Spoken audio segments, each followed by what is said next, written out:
রাহুল, তোমার পরীক্ষা তো শেষ হয়ে গেল। হ্যাঁ বাবা, পরীক্ষা শেষ হয়ে গেছে। বাবা, আমি নানুর বাড়ি ঘুরতে যেতে চাই। নানুর বাড়ি তো অনেক দূরে রে। তুই তো কোনোদিন গ্রামেও যাসনি। গ্রামে থাকতে পারবি তো? কেন পারবে না? রাহুল সব পারবে। বাবা, রামু কাকাকে বলো কালই যাব। দেখো, এত দূরে যেতে দেওয়াটা আমার ঠিক মনে হচ্ছে না। ওই তো রামু কাকা চলে এসেছে।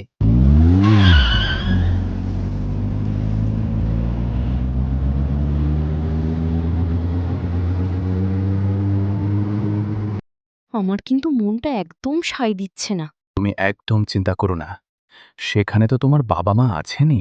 রাহুল তো খুব দুষ্টু। বাবা মায়েরও তো বয়স হয়েছে। ওকে কিভাবে সামলাবে?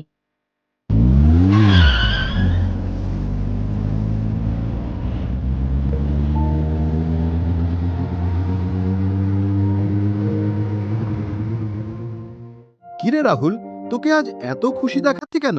কি ব্যাপার? আরে রামু কাকা, খুশি হব না?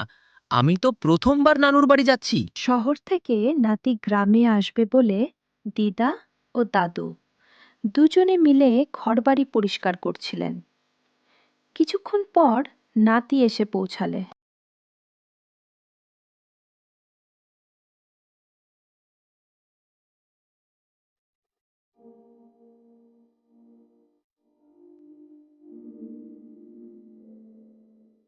দাদু ভাই, কেমন আছো? আমি ভালো আছি দাদু। তুমি কেমন আছো? কিছুক্ষণ বিশ্রাম নেওয়ার পর রাহুল গ্রামের চারপাশ ঘুরে দেখতে চাইল। দাদু, আমাকে একটু গ্রামটা ঘুরিয়ে দেখাবে? আমি গ্রামটা দেখতে চাই। আমাদের গ্রামে ঘোরার মতো খুব বেশি জায়গা নেই। চলো, মাঠের রাস্তা ধরে একটু হাঁটি। শ্যামল ভাই, কাজের অবস্থা খুব খারাপ। সংসার চালানোই কঠিন হয়ে পড়েছে।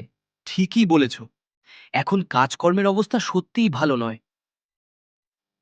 এদিকে দাদু ও রাহুল মাঠের রাস্তা ধরে হাঁটতে বের হলেন।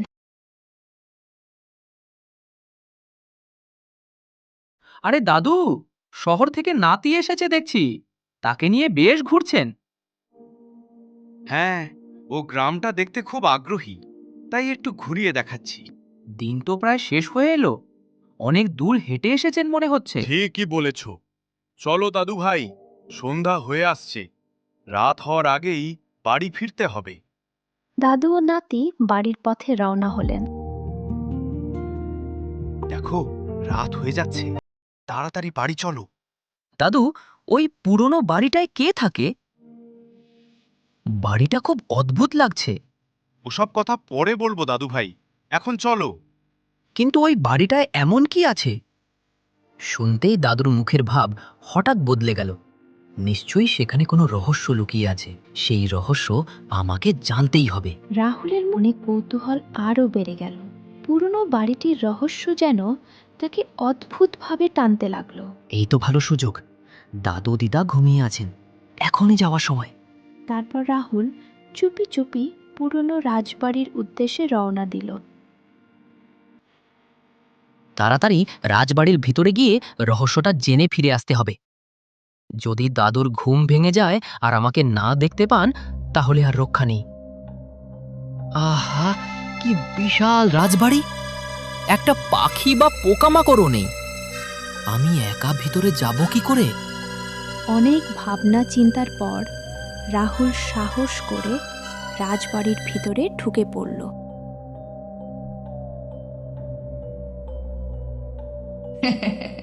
এই ছোট্ট ছেলেটাকে রে, এটা আমার ঘুম ভাঙিয়ে দিল।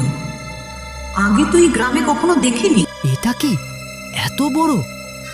তাহলে এটাই কি ভয়ের কারণ? এত বড় ডাইনি!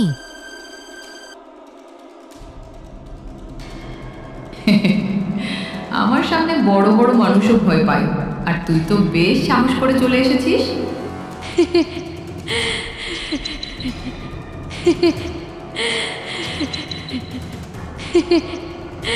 এদিকে দাদু দিদার ঘুম ভেঙে গেল। তারা দেখলেন রাহুল ঘরে নেই। দুজনেই ভীষণ চিন্তিত হয়ে পড়লেন। বাইরে সব জায়গায় খুঁজে এলাম, রাহুল কোথাও নেই। আমি আশপাশটা দেখি, তুমি একবার চায়ের দোকানে গিয়ে খোঁজ নিয়ে এসো। কি ব্যাপার হরি চাচা, তুমি তো কোনোদিন এত রাত্রে আসো না। কি হয়েছে দাদু? এত রাতে কি খবর? দাদু সবাইকে সব কথা খুলে বললেন। সন্ধ্যাবেলায় তো দেখলাম তোমার নাতি আমাদের সঙ্গে ঘুরছিল, এখন হঠাৎ এসব কিভাবে হলো? এখন ভাবার সময় নেই, চলো আমরা সবাই মিলে খুঁজতে বেরোই। চলো, দোকানটা বন্ধ করে আমিও যাচ্ছি। সবাই মিলে সারা গ্রাম খুঁজল, কিন্তু রাহুলের কোনো খোঁজ পাওয়া গেল না। ছেলেটার তো কোনো খোঁজই পাওয়া গেল না, এবার কি করব? আমার দৃঢ় বিশ্বাস ছেলেটা ওই পুরনো রাজবাড়িতেই গেছে। চলো সবাই মিলে পুরনো রাজবাড়িতে যাই। দেখো, ভয় পেলে চলবে না, আমরা এতজন আছি, আমাদের কেউ কিছু করতে পারবে না। তারপর সবাই সাহস নিয়ে পুরনো রাজবাড়িতে প্রবেশ করল। রাজবাড়ির পুরনো চিকিৎসা কক্ষে গ্রামের মৌলবী আর দাদু রাহুলকে অজ্ঞান অবস্থায় পড়ে থাকতে দেখলেন। জায়গাটা খুব খারাপ, তাড়াতাড়ি ওকে বাড়ি নিয়ে চলো। রাত কেটে সকাল হলো, তবু রাহুলের জ্ঞান ফিরল না।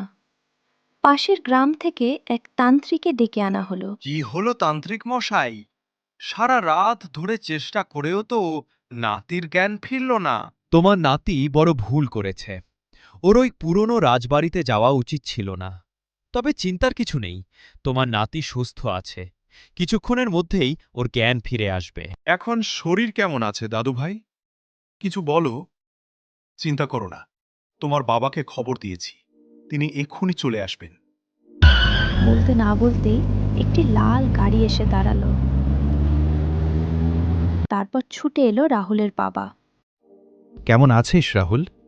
চলো আগে বাড়ি যাই, তারপর সব কথা হবে। রাহুলের বাবা রাহুলকে নিয়ে বাড়ির উদ্দেশ্যে রওনা দিলেন। এভাবেই শেষ হয়ে গেল আমাদের আজকের গল্প বন্ধুরা।